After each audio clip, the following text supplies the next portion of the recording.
కాంగ్రెస్ హామీని నమ్మి కౌలు రైతు రోడ్డున పడ్డాడు. సాగునీరు లేక పంటలు ఎండిపోయాయి.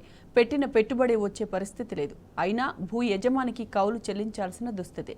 హస్తం పార్టీ అధికారంలోకి వచ్చి 100 రోజులు దాటినా కౌలు రైతులకు ఇస్తామన్న రైతు భరోసా ఊసే ఎత్తడం లేదు.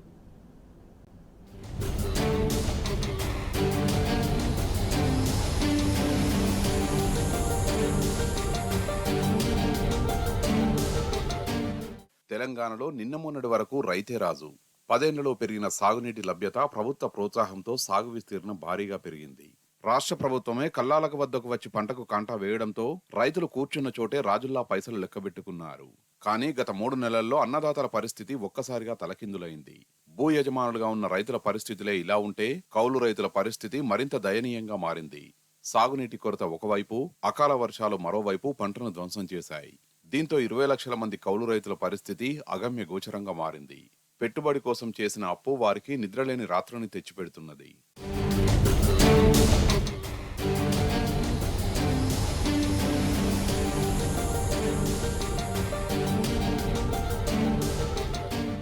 రాష్ట్రంలోని కాంగ్రెస్ ప్రభుత్వం వ్యవసాయం చేసే వారికందరికీ రైతు భరోసా పథకాన్ని వర్తింపజేస్తామని హామీని ఇవ్వడంతో కౌలు రైతులు సంతోషించారు.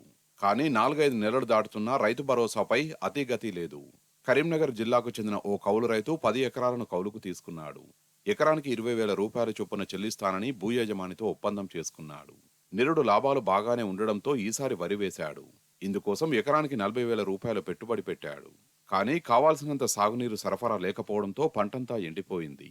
దీంతో ఆ కౌలు రైతు పూర్తిగా నష్టపోయాడు. ఇది రాష్ట్రంలోని కౌలు రైతులందరి దుస్థితి. ఓవైపు సాగునీరు అందక పంటలన్నీ ఎండిపోయాయి. పెట్టిన పెట్టుబడి నష్టపోగా మరోవైపు భూ యజమానికి కౌలు చెల్లించాల్సిన పరిస్థితి నెలకొంది. దిగుబడే లేని పరిస్థితుల్లో కౌలు ఎలా చెల్లించగలమని కౌలు రైతులు బావురుమంటున్నారు.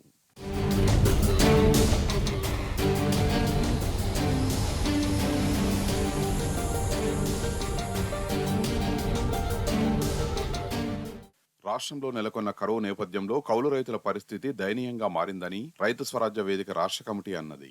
రైతు భరోసా పథకం కింద కౌలు రైతులకు కూడా ఎకరానికి 15,000 రూపాయల చొప్పున ఆర్థిక సాయం చేస్తామని కాంగ్రెస్ పార్టీ తమ ఎన్నికల మేనిఫెస్టోలో హామీ ఇచ్చిందని గుర్తు చేశారు. రాష్ట్రంలో కాంగ్రెస్ ప్రభుత్వం ఏర్పడి 100 రోజులు దాటిపోయినా కౌలు రైతుల్ని గుర్తించేందుకు గాని, వారికి ఆర్థిక సాయం చేసేందుకు గాని ఎటువంటి చర్యలు చేపట్టలేదని విమర్శించారు. కౌలు రైతులు ఎదుర్కొంటున్న ఇబ్బందులతో పాటు పలు ఇతర సమస్యల పరిష్కారాన్ని కోరుతూ గత నెలలోనే ప్రభుత్వానికి ఒక వినతి పత్రం సమర్పించామని రైతు స్వరాజ్య వేదిక రాష్ట్ర కమిటీ చెప్పింది. కానీ ప్రభుత్వం లోక్సభ ఎన్నికల కోడ్ పేరుతో కాలయాపన చేస్తున్నదని విమర్శించారు. కోడి ఎత్తివేసేలోగా రాష్ట్రంలో వ్యవసాయ సీజన్ ముగిసిపోతుందని, కౌలు రైతులు బజారున పడే పరిస్థితి నెలకొంటుందని ప్రభుత్వాన్ని హెచ్చరించారు.